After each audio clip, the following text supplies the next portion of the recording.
Vive, un poquito más de recorrido. Ahí, no. Caray, ahí no, ¿eh?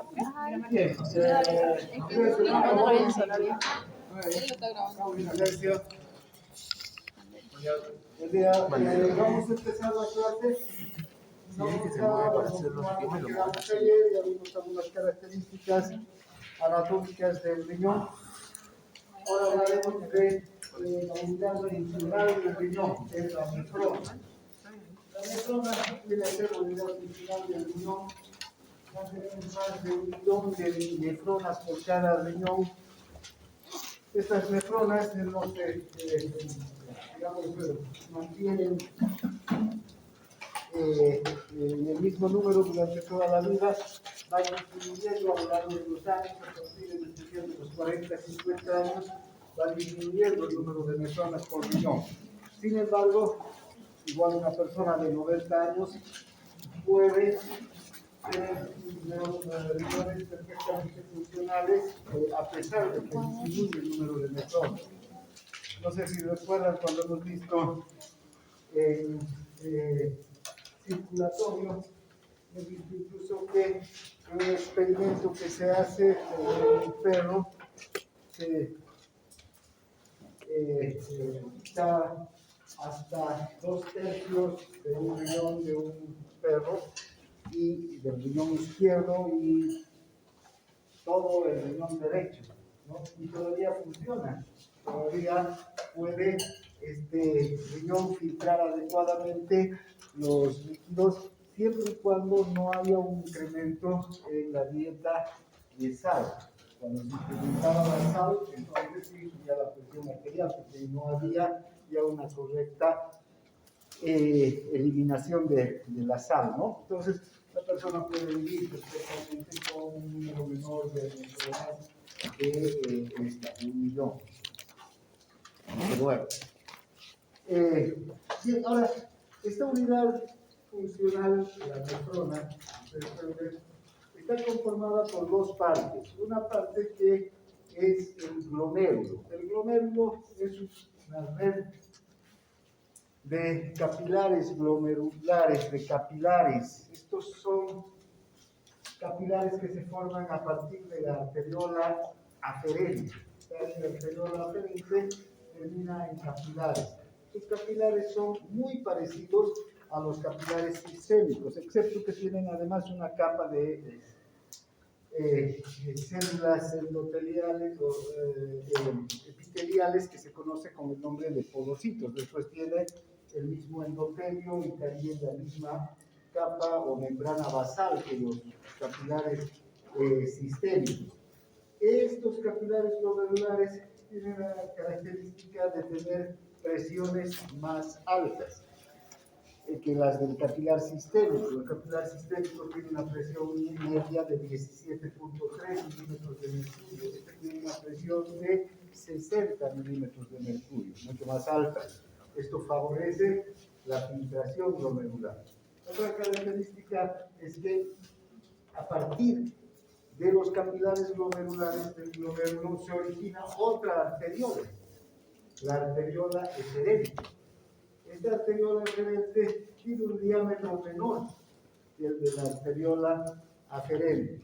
Es por eso que también vean que la presión en el capilar glomerular es mayor, aumenta la presión en el capilar glomerular, incluso es mayor que la presión de la propia arteriola aferente, porque este diámetro es estrecho, entonces no permite la salida de gran cantidad de sangre. Luego, la arteriola eferente origina otra red de capilares, los capilares peritubulares. Estos capilares peritubulares están alrededor de los túbulos y una importancia que tienen estos capilares es que están aquí para la reabsorción del agua y de los solutos que se filtran. Luego entonces estos capilares ya van a terminar en las médulas y las venas y luego las venas arciformes, las venas interlobulares y finalmente la vena renal. Entonces el glomérulo y la red de capilares es una parte importante de la nefrona. La otra parte importante de la nefrona es un tubo o un túbulo de células epiteliales largo y sinuoso, como ustedes ven, ¿no? Que tiene varios segmentos, varias partes. Primero está la cápsula de Bowman que envuelve al glomérulo, ¿no? Todo lo que se filtra del glomérulo pasa a la cápsula de Bowman. Entonces, si esta es la arteriola aferente, se origina el glomérulo y luego la arteriola eferente y arteriola eferente, y este es el glomérulo. Fíjense, la cápsula de Bowman viene a ser eso, una cápsula, un tejido epitelial que envuelve totalmente al glomérulo. Cuando se filtra entonces el líquido desde los capilares glomerulares, ¿a dónde se filtra? A este recipiente que viene a ser la cápsula de Bowman. Luego la cápsula de Bowman se continúa con un tubo sinuoso, que es el tubo contorneado proximal. Digamos el tubo contorneado proximal. ¿Por qué se llama tubo contorneado proximal? Porque es sinuoso, contorneado y está próximo al glomérulo. Después de el tubo contorneado proximal, ¿vean? Empieza lo que se conoce como el asa de Henle. El asa de Henle es una porción larga que desciende en el interior del tejido del riñón hasta la médula del riñón y ahí hace una vuelta, un asa, por eso se llama asa, a esta curva que da, digamos, esta vuelta, este retorno se llama asa, y el asa de Henle vuelve a subir, digamos, hacia la corteza. Por eso el asa de Henle tiene dos porciones, una porción descendente y una porción ascendente. Después vamos a ver más en detalle todavía estas porciones. El asa de Henle termina, en realidad lo deberíamos utilizar al revés, ¿no? Porque debería ser así, pero por un aspecto más didáctico lo estoy haciendo así. El asa de Henle, como ustedes ven, asciende y termina en otro tubo, el tubo contorneado distal. Entonces, después empieza otro, después del asa de Henle, viene el tubo contorneado distal. Distal es porque está lejos del riñón, ¿no? O no del riñón, del glomérulo. Este tubo distal se origina, si ustedes pueden observar, aquí entre la arteriola deferente y la arteriola aferente, pasa por ahí. El asa de Henle y el túbulo, el punto en el que se origina el túbulo distal. Y aquí hay una parte del tejido de estos túbulos que es importante, es un punto esencial para el funcionamiento de la nefrona, que es la mácula densa, que está formado por varias células que son varoreceptores, quimiorreceptores, que pueden percibir las variaciones tanto de la presión como de la concentración del líquido filtrado, el líquido que está circulando en el glomérulo o en los túbulos. Después del túbulo contorneado distal llegan los conductos y túbulos colectores. Esta es ya la porción final de la nefrona. Esta ya es la porción final de la nefrona donde se va a terminar el túbulo distal y estos conductos colectores terminan en la pelvis renal. Entonces, a esta altura también, donde se origina la pelvis renal, ya tenemos la orina totalmente formada. Bien, entonces, son las características a grandes rasgos de la nefrona. Entonces, aquí podemos observar tal vez en mayor detalle estas características que les decía. el glomérulo, la arteriola aferente, el glomérulo, la arteriola eferente, la cápsula de Bowman, el túbulo contorneado proximal, el asa de Henle. Una cosa importante es que el asa de Henle tiene la porción descendente, y vean cómo esa porción descendente se adelgaza, por eso se llama porción descendente delgada o porción descendente fina. Lo otro es la porción ascendente, pero la porción ascendente tiene una parte delgada y una parte que nuevamente se vuelve gruesa, se ensancha. Entonces aquí hay la porción ascendente delgada y la porción ascendente gruesa. Termina el asa de Henle y en esta zona empieza el túbulo contorneado distal. Vean, el túbulo contorneado atraviesa entre la arteriola eferente y la arteriola aferente, entre las dos arteriolas. Esto es importantísimo. ¿Por qué? Porque aquí está la mácula. Y la mácula tiene la capacidad de tener células que pueden no solamente detectar las características del líquido que está circulando por aquí, sino también la presión de la sangre que está en estas arteriolas.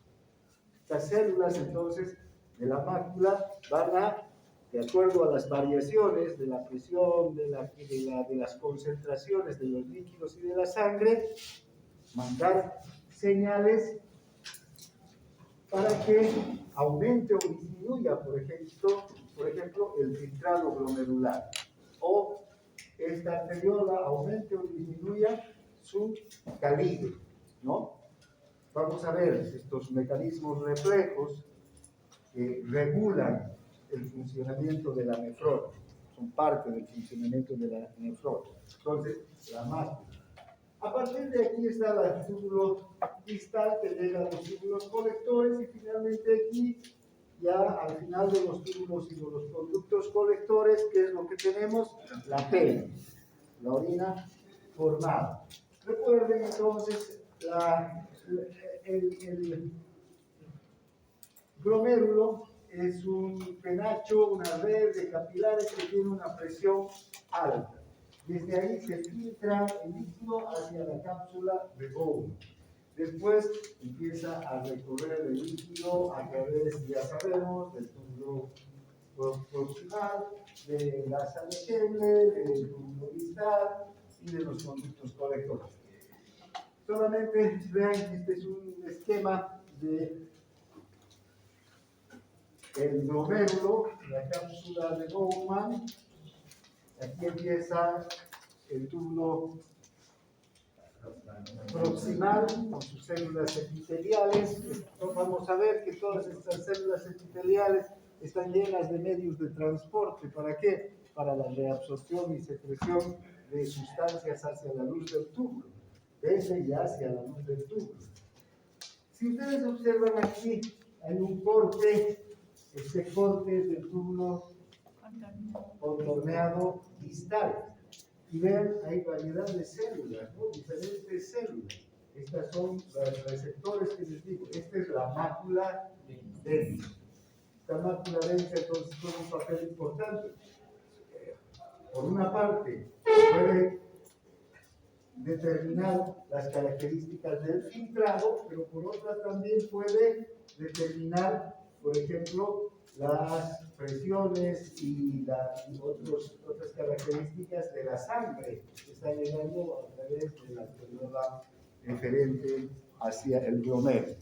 Gracias a eso tiene la capacidad de producir estímulos que van a tener respuestas en función del control del funcionamiento de toda la nefrona. Bien, ahora tenemos dos tipos de nefronas en general. Unas nefronas que son las nefronas corticales y otras que son las nefronas medulares. Si recuerdan, hemos visto que el riñón tiene la parte de la corteza y la parte de la médula. Esta sería la parte de la corteza, esta línea divide la corteza de la médula. Recuerden, en ese otro esquema hemos visto esta línea segmentada. Bien. Generalmente en la corteza están los glomérulos y las cápsulas de Bowman y todas las nefronas. Pero hay unas nefronas, estas nefronas, las nefronas corticales, que tienen el glomérulo, la cápsula de Bowman y todos los túbulos, incluso el asa de Henle, a nivel de la corteza. Entonces, estas nefronas tienen asas cortas que no llegan hasta la médula.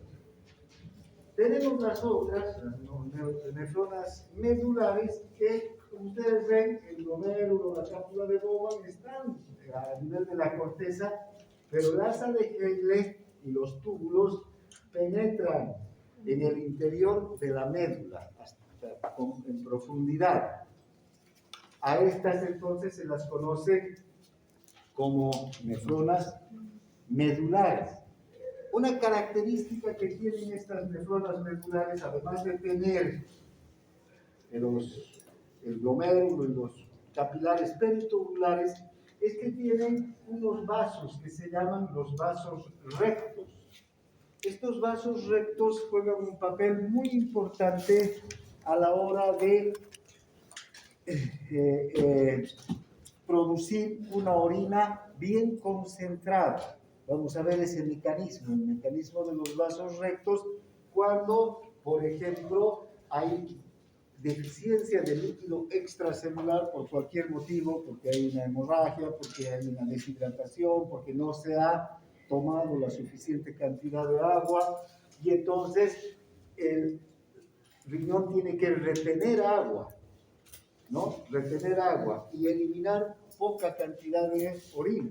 Pero esta orina tiene que estar muy concentrada. Ya les decía ayer que independientemente de la cantidad de orina que eliminemos, el riñón tiene que eliminar todos los días una cantidad siempre uniforme de solutos. No puede no eliminar estos solutos. Entonces, estos vasos y estas nefronas son las que se encargan de retener la mayor cantidad de agua y permitir la eliminación de los solutos en una orina bien concentrada. Desempeñan un papel importante estas nefronas medulares en ese mecanismo. Bien, ahora hablaremos de la micción. Antes de ver todos los procesos de filtración glomerular, hablaremos de lo que es la micción. La micción no es nada más que el acto de orinar, ¿no? Es el proceso mediante el cual la vejiga urinaria se vacía cuando está llena. Y esta micción, el acto de orinar, se realiza en dos pasos. Uno es, primero, la vejiga se tiene que llenar. La vejiga es un órgano hueco. Vamos a ver. Varias veces vamos a hacer este esquema que están teniendo aquí. La vejiga es un órgano hueco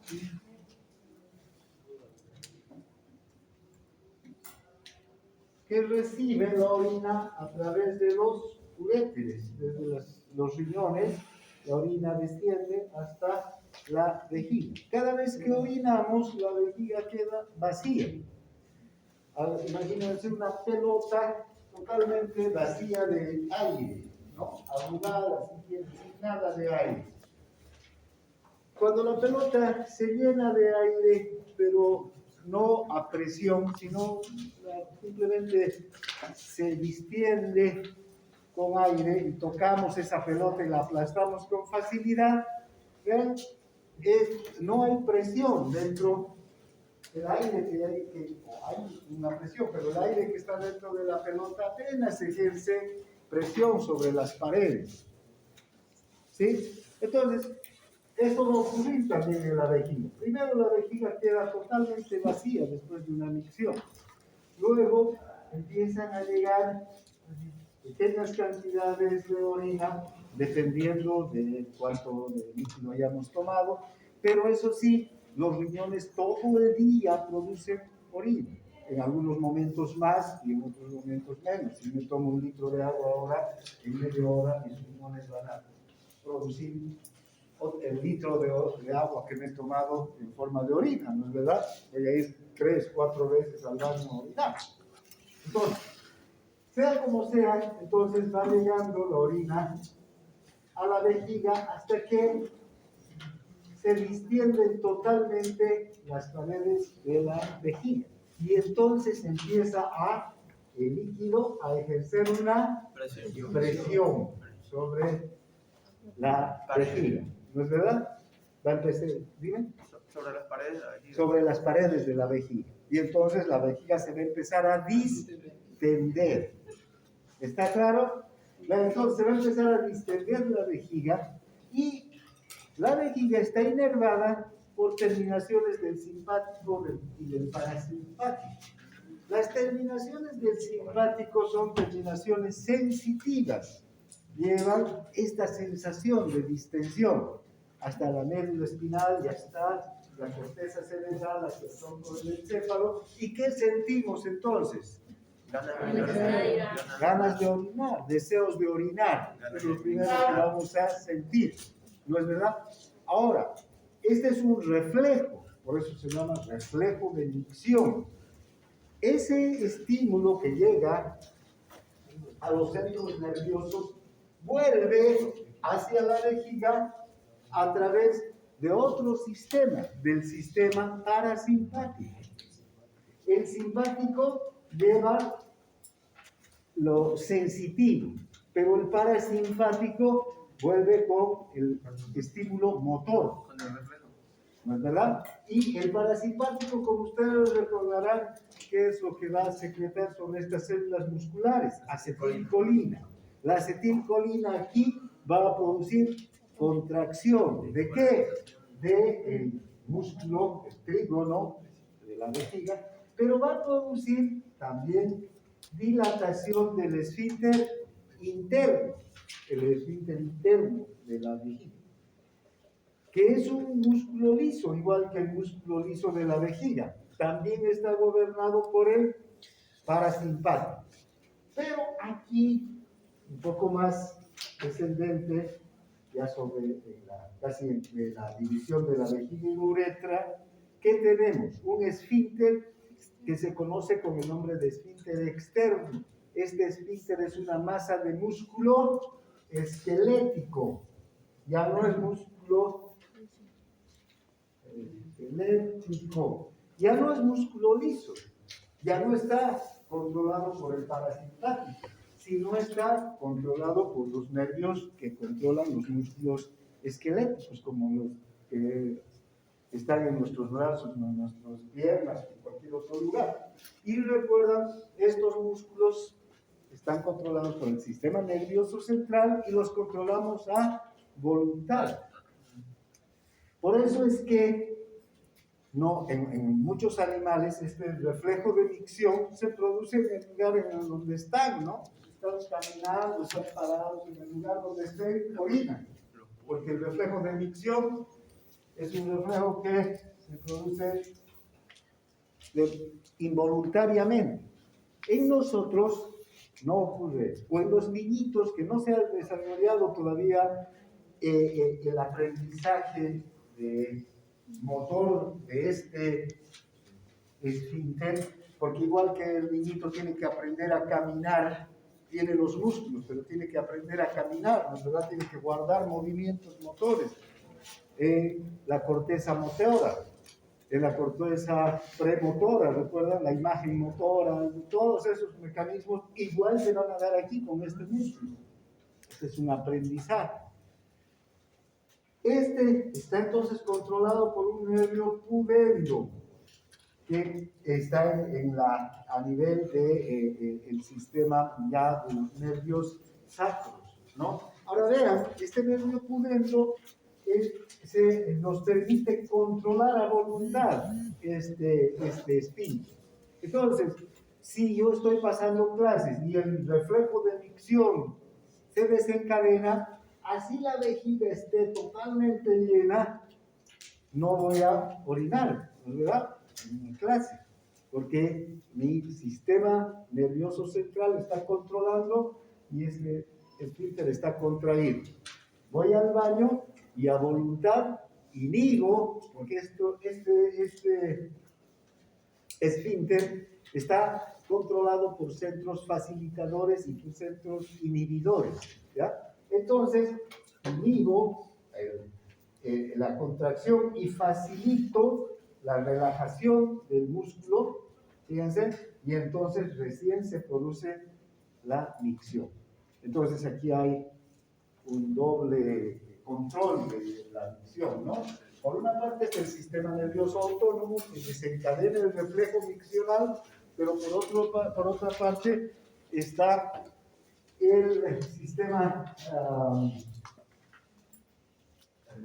esquelético, el sistema nervioso central que controla los músculos esqueléticos, que controla la voluntad. Bien, entonces no vamos a entrar ya en mayor. Está todo aquí, vean, la vejiga, aquí están los detrusores, el trígono, los músculos lisos, el simpático que lleva las terminaciones sensitivas, que lleva el estímulo, el parasimpático sacro que viene con el impulso motor y el pudendo que controla al esfínter externo, ¿ya?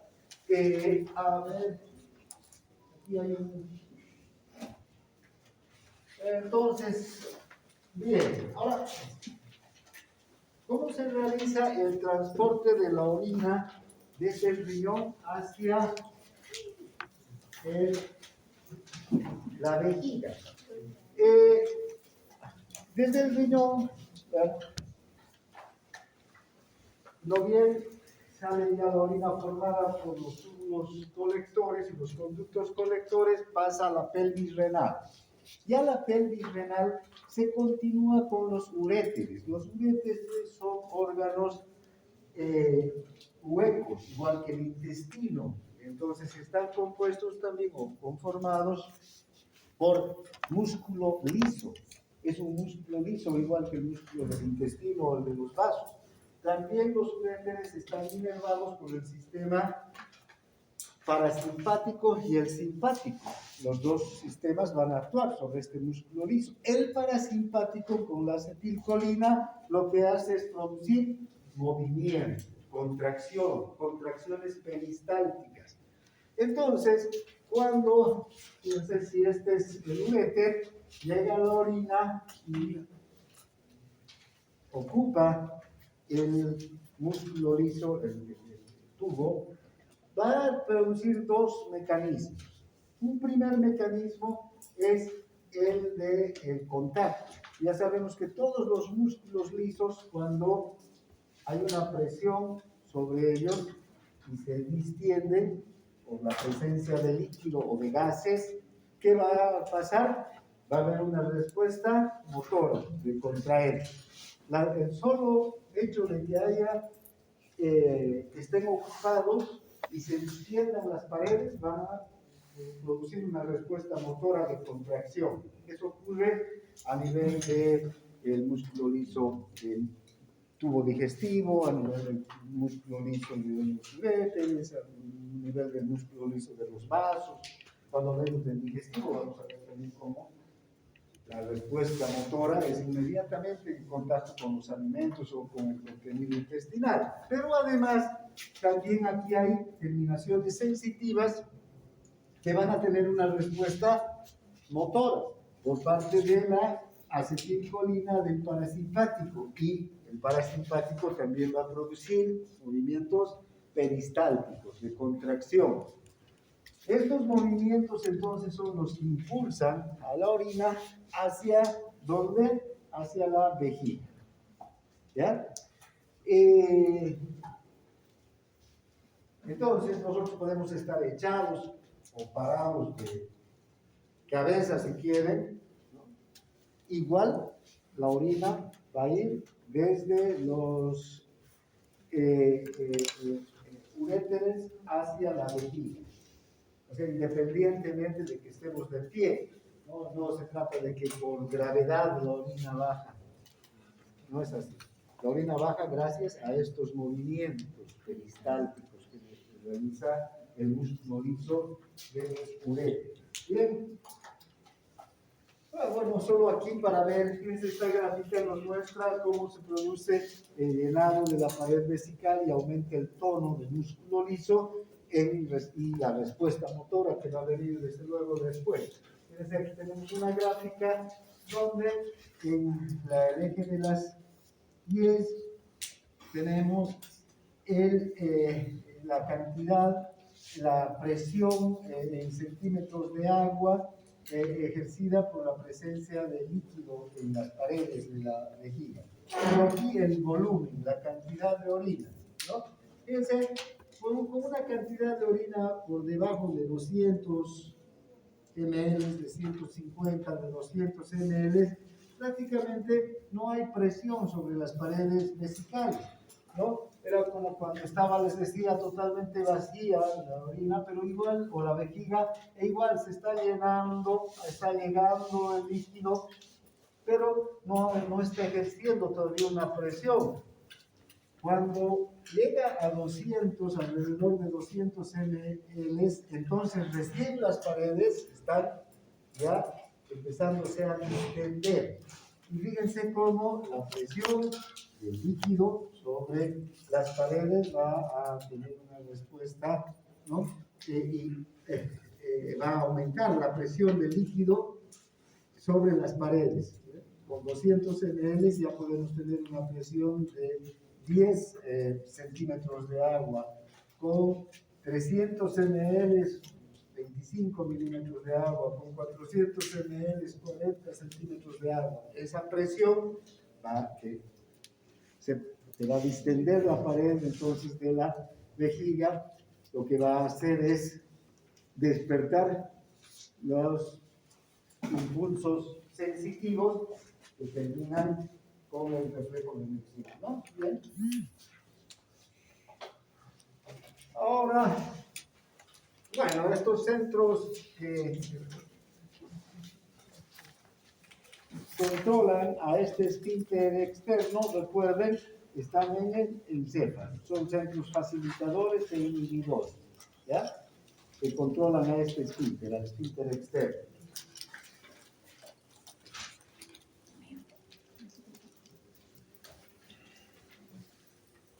Bueno, puede haber también anomalías en la micción, ¿no? Pueden haber vejigas atónicas, con incontinencias, vejigas automáticas, vejigas neurógenas. Todas estas anomalías de la micción generalmente tienen que ver con alguna situación de alteración en la conducción de los estímulos, ya sea los estímulos sensitivos o de los estímulos motores, ¿no?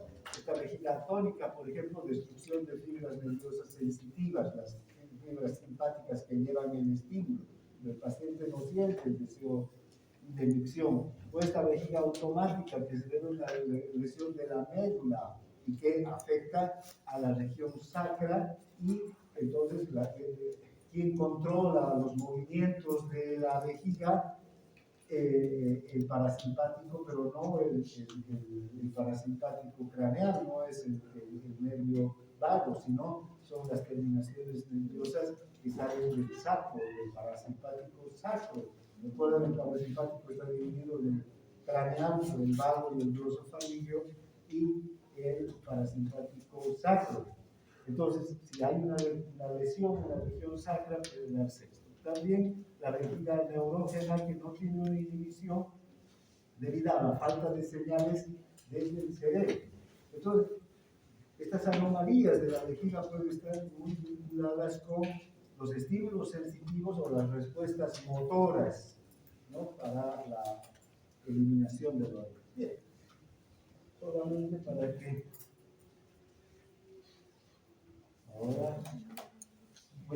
ahora empezaremos a hablar del filtrado glomerular, el primer proceso de producción de la orina. Hemos visto entonces que cuando volvemos a ver el haremos esta vejiga y volveremos a la nefrona.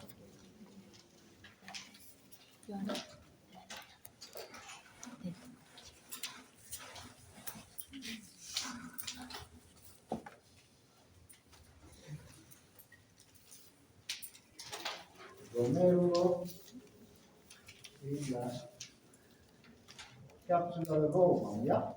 Bien, entonces vean, el filtrado glomerular no es nada más que un líquido que se filtra desde el glomérulo hacia la cápsula de Bowman. Este líquido tiene las mismas, digamos, los mismos componentes que el plasma, excepto que no tiene proteínas. Después, todos los componentes entonces del líquido extracelular vamos a encontrar en este filtrado. Agua, iones, glucosa, aminoácidos. No vamos a encontrar ácidos grasos porque los ácidos grasos están ligados a las proteínas, viajan en el plasma ligados a las proteínas, entonces no se filtran. Tampoco vamos a encontrar gran cantidad de calcio, porque la mitad del calcio del líquido extracelular está ligado a las proteínas plasmáticas, como hemos visto ayer, hemos hablado ya de esto, ¿no? Pero después todos los otros elementos libres que están en el plasma y que son parte del líquido extracelular van a estar en las mismas concentraciones, entonces en el filtrado glomerular. Entonces, ¿cuánto de sodio habrá? 142 miliequivalentes. ¿Cuánto de potasio? 4 miliequivalentes. ¿Cuánto de bicarbonato? 28 miliequivalentes. Es lo mismo que el plasma vamos a encontrar en este filtrado glomerular. Eso recuerden. Lo único que no hay es proteínas. ¿Ya? Y desde luego no hay glóbulos rojos, no hay glóbulos blancos. Si encontramos proteínas, esto quiere decir que hay una falla aquí, una alteración. Cuando se encuentran proteínas en la orina, por ejemplo, eso se conoce como proteinuria, y eso ya es un signo de alteración del funcionamiento renal. ¿Ya? Entonces, no tiene que haber proteínas nunca en la orina. Bien, ahora, ¿cuánto de líquido se filtra? Ya les decía, en un lapso de 24 horas, aquí se van a filtrar 180 litros. Vean qué cantidad más grande, un ritmo de esos grandes de líquido. Ya pueden darse cuenta del trabajo que tiene el riñón durante las 24 horas. Esos 180 litros están a una razón de 125 mililitros por minuto. Entonces, cada minuto se filtran 125 mililitros hacia la cápsula de Bowman. Y esos 125 mililitros recorren los túbulos. Van a recorrer los túbulos y al final, entonces, vamos a volver a hacer eso. Aquí, en las pelvis, podemos tener entre 1 a 1.4 litros de ¿qué? De orina. ¿Y cuánto se va a reabsorber?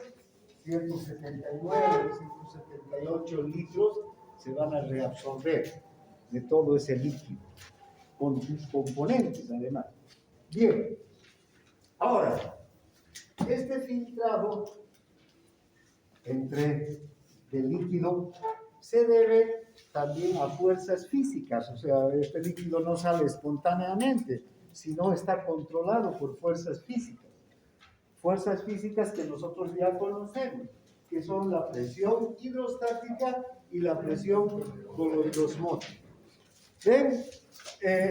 Aquí hay que ver una característica interesante, que la presión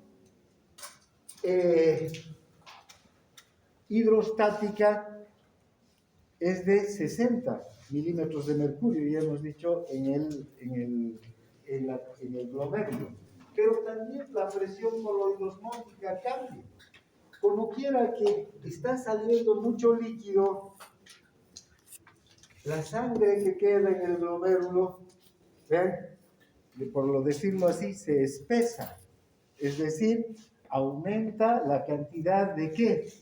De proteínas, porque no salen proteínas. Las proteínas se quedan en el glomérulo. Entonces, la presión coloidosmótica también va a aumentar. Ya no es de 28 milímetros de mercurio, sino es una presión de 32 milímetros de mercurio. ¿Sí? Entonces, vamos a ver, también aquí hay una presión hidrostática, porque aquí hay mucho líquido, porque está pasando líquido, hay una presión hidrostática. Pero en la cápsula de Bowman, ¿qué no va a haber? Proteínas. Entonces no hay presión coloidosmótica, ¿no es verdad? En la cápsula de Bowman, acuérdense por estas características. Entonces, las mismas, digamos, presiones van a ser las mismas fuerzas físicas que hemos visto que determinan el filtrado en el capilar sistémico, van a determinar el filtrado en el glomérulo hacia la cápsula de Bowman. Entonces, la presión hidrostática va a ser de, ¿cuánto hemos dicho? 60 milímetros de mercurio. La presión coloidosmótica, 32.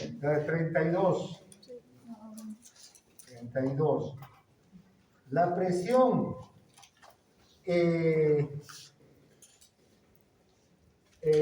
hidrostática de la cápsula de Bowman de 18. Ahora, ¿cuáles son las fuerzas que favorecen y cuáles son las fuerzas que se oponen? Esta fuerza favorece y estas dos se oponen. Entonces, si sumamos estas dos, ¿cuánto nos da? 50. Y estos 60. Si restamos 60 menos 50, 10 milímetros de mercurio a favor de la filtración. Entonces, vean, por eso es que por estos 10 milímetros de mercurio que están a favor de la filtración, se van a filtrar 180 litros de agua durante las 24 horas. Por esta presión grande, ¿no? A favor de la salida del líquido. Entonces son estas fuerzas que también van a determinar la salida del líquido. Y desde luego también está la permeabilidad capilar que se da por el área de superficie de los capilares, ¿no? Bien, cuantos más capilares glomerulares haya, mayor filtración. Cuantos menos capilares glomerulares haya, menor filtración. Entonces, eso va a depender de la integridad del riñón, desde luego. Ahora, vean, analizaremos un poquito la membrana capilar del glomérulo. Si ustedes recuerdan, la membrana capilar de los capilares sistémicos solamente está conformada por las células endoteliales y la membrana basal. No hay nada más, ninguna otra estructura. Aquí vamos a tener que la membrana capilar del glomérulo tiene 3 capas. Una primera capa es el endotelio capilar, o sea, las células endoteliales con sus poros, con sus fenestraciones. Estos poros tienen una característica. Son poros estrechos que solamente permiten que se filtren sustancias de bajo peso molecular. Las proteínas por eso no se filtran. Por otro lado, estos poros también tienen cargas negativas. Hola, ¿cómo estás? Igualmente. Estos poros tienen cargas negativas y las proteínas, ¿qué tipo de carga tienen? Negativa. Entonces se repelen, ¿no es verdad? No pasan con facilidad. Luego, la membrana basal, esta es la membrana basal, está compuesta por proteoglicanos, por colágeno y también está dotada de cargas negativas. Otra barrera para el paso de proteínas y sustancias con pesos moleculares altos. Y finalmente, hay unas células epiteliales que se llaman podocitos. Los podocitos, ¿no? Son células que tienen sus, digamos, extensiones que parecen pies, por eso se llaman podocitos, ¿no?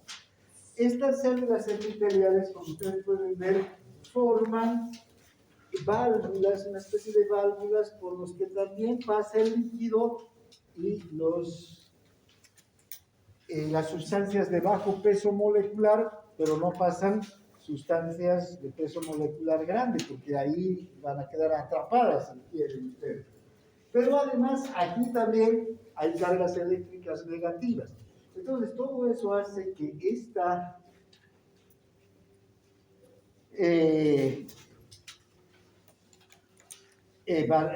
membrana capilar sea totalmente impermeable para las proteínas y para sustancias de peso molecular alto. Por eso es que nunca vamos a encontrar proteínas en la orina. Si se encuentran, ya saben, es un síntoma de patología, de enfermedad, ¿no? Bien, de alteración renal. Aquí tenemos, solo para que podamos hacer una comparación, las características del filtrado, ¿no? De la capacidad de filtración que tienen ciertas sustancias.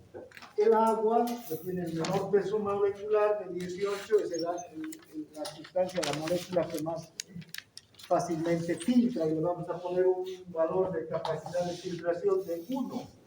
El sodio, con un peso molecular de 23, la glucosa de 180, también tienen la misma capacidad de filtración de 1, filtran con facilidad. La inulina, que es una sustancia que sirve para precisamente determinar la capacidad de filtración de los riñones, no es una sustancia que se produce en el organismo, sino que sirve para diagnosticar la capacidad de filtración glomerular, también tiene de 1. ¿Sí? Si ustedes ven la mioglobina, la albúmina en especial, que es una proteína plasmática de alto peso molecular de 69.000, es totalmente impermeable porque tiene una capacidad de 0,005. No pasa entonces los poros, ni los porocitos, ni la membrana basal, ninguna de estas estructuras.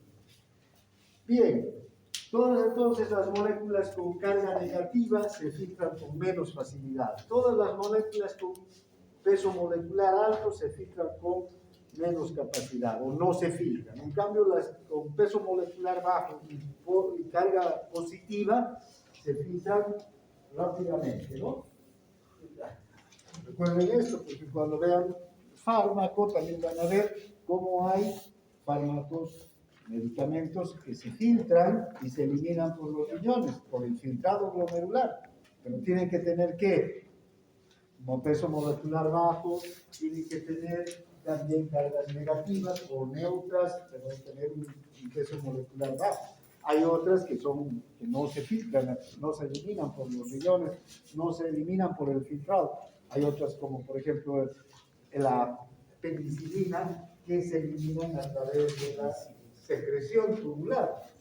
En los túbulos se elimina la penicilina. Bien, ahora, ya hemos visto cuáles son los determinantes del filtrado glomerular. Hace un instante hemos hablado de estas presiones y la presión neta de filtración de 10 milímetros de mercurio, ¿no? Aquí se producen entonces, aquí tenemos la presión hidrostática del glomérulo, la presión coloidosmótica del plasma a nivel del glomérulo y la presión de la cápsula de Bowman, la presión hidrostática de la cápsula de Bowman. ¿Cuáles son las presiones que favorecen? La presión hidrostática. ¿Y cuáles se oponen? La coloidosmótica y la de la cápsula de Bowman. ¿Sí?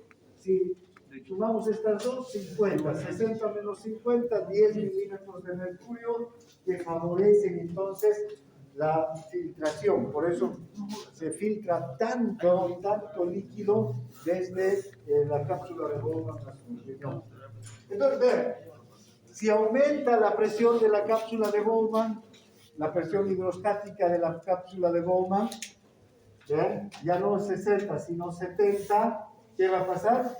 Tenemos una diferencia mayor todavía, 20 milímetros, ¿no? Entonces va a filtrar mayor, o va a aumentar el filtrado. Si aumenta la presión coloidosmótica, en cambio en la cápsula de Bowman, digamos de 38 a 40, ¿qué va a pasar? Menos filtrado, porque va a evitar el filtrado la presión coloidosmótica. O también el aumento de la presión a nivel de capilar glomerular va a aumentar el filtrado, ¿no? Bien. Y no, más bien, y se aumenta en la cápsula de Bowman la presión, aquí, y en vez de 18 llegamos a 32 o a 25, va a evitar el filtrado, se va a oponer al filtrado, ¿no? Bien, entonces está claro esto. Bien.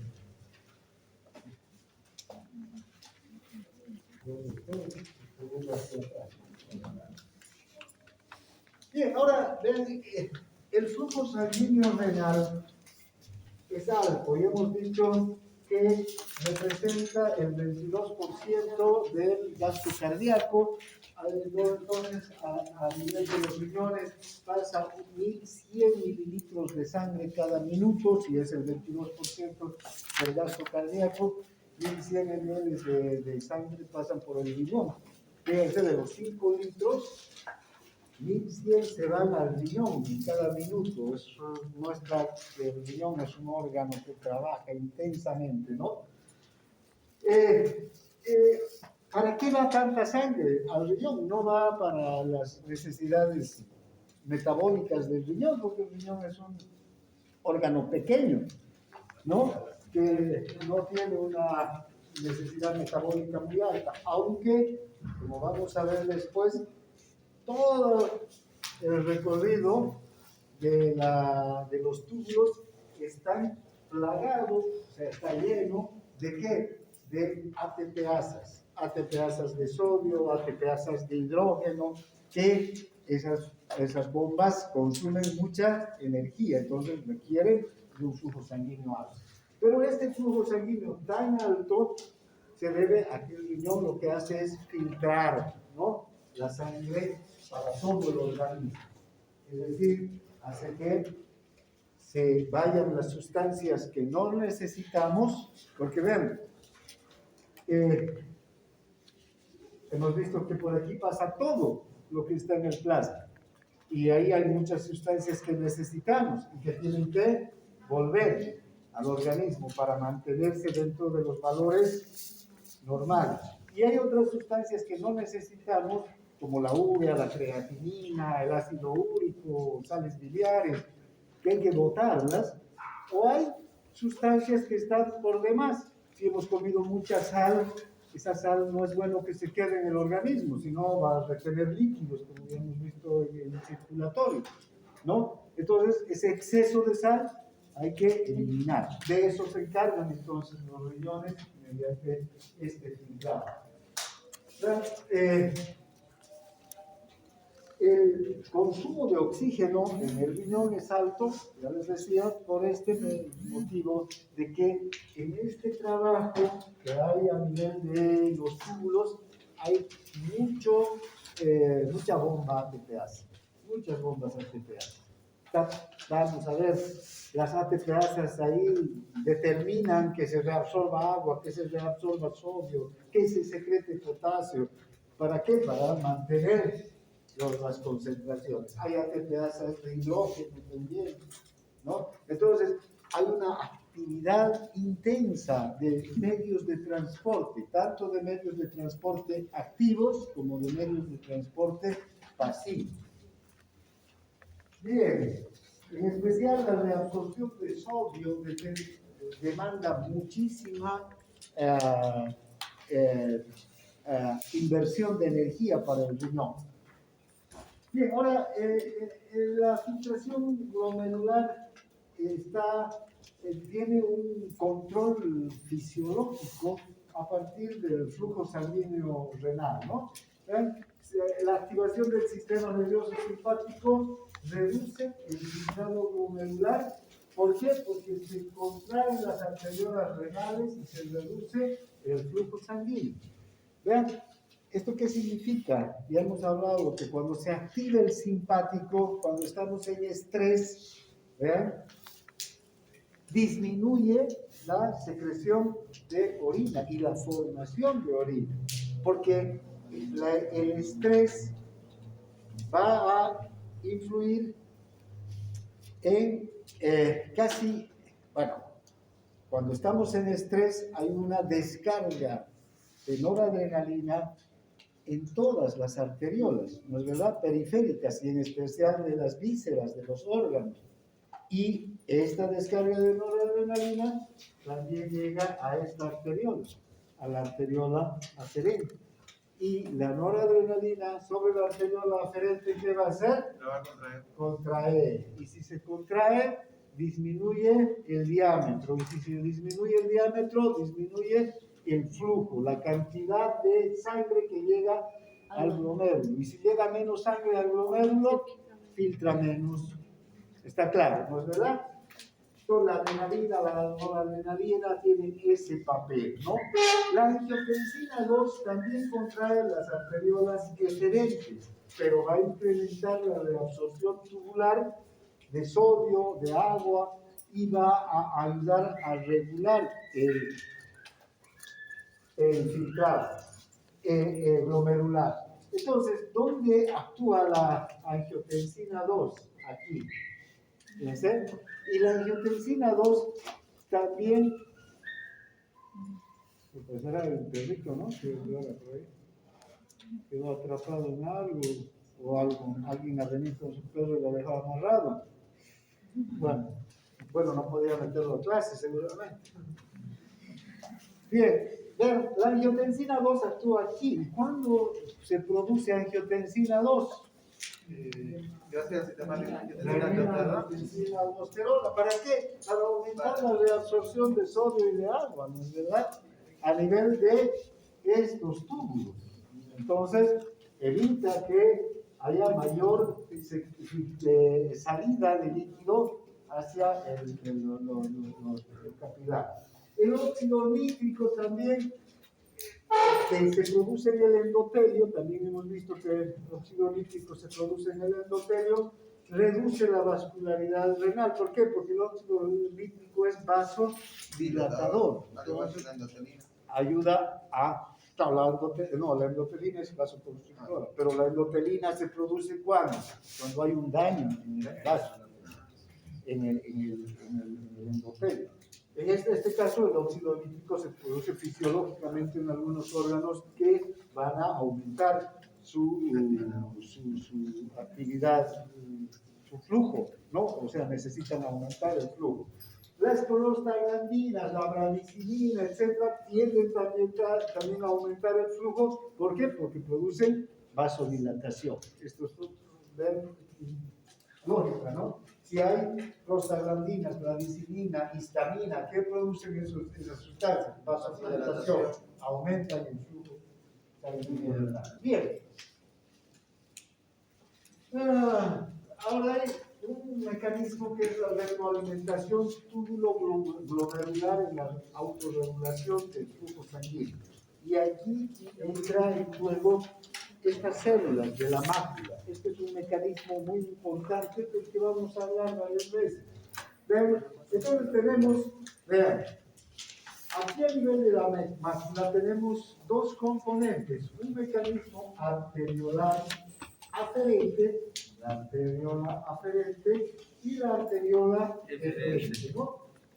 Aquí, bueno, esta entonces viene a ser la aferente, la que está llevando la sangre, y esta, la que está sacando ya la sangre del glomérulo. Ahora, esta es la aferente, sí.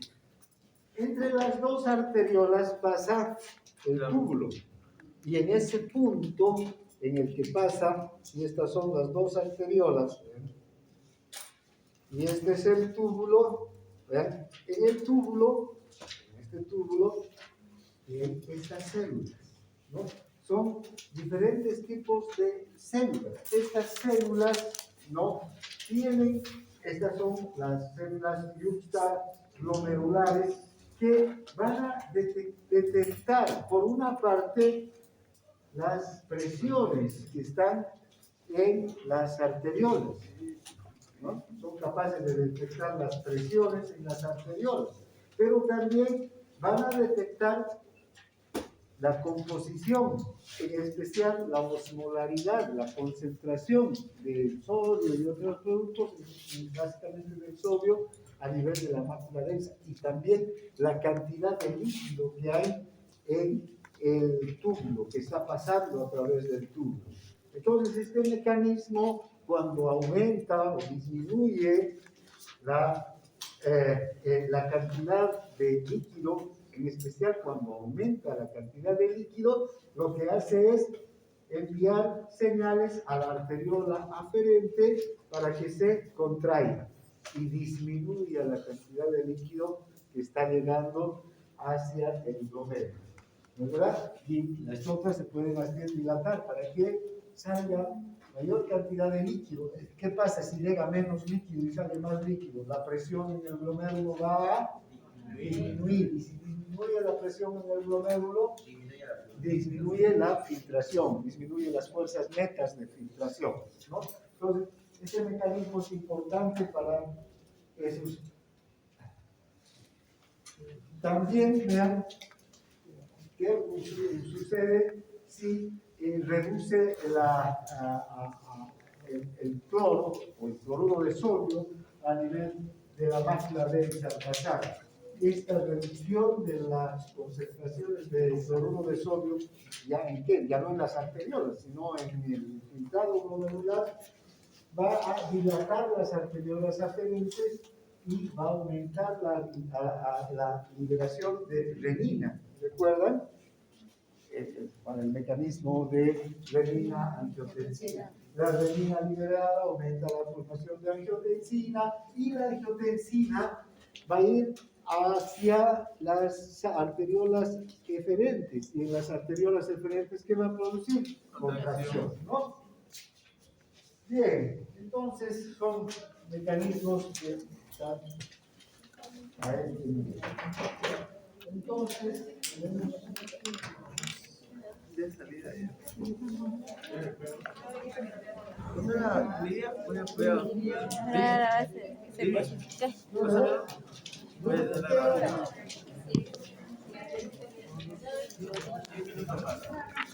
¿Qué?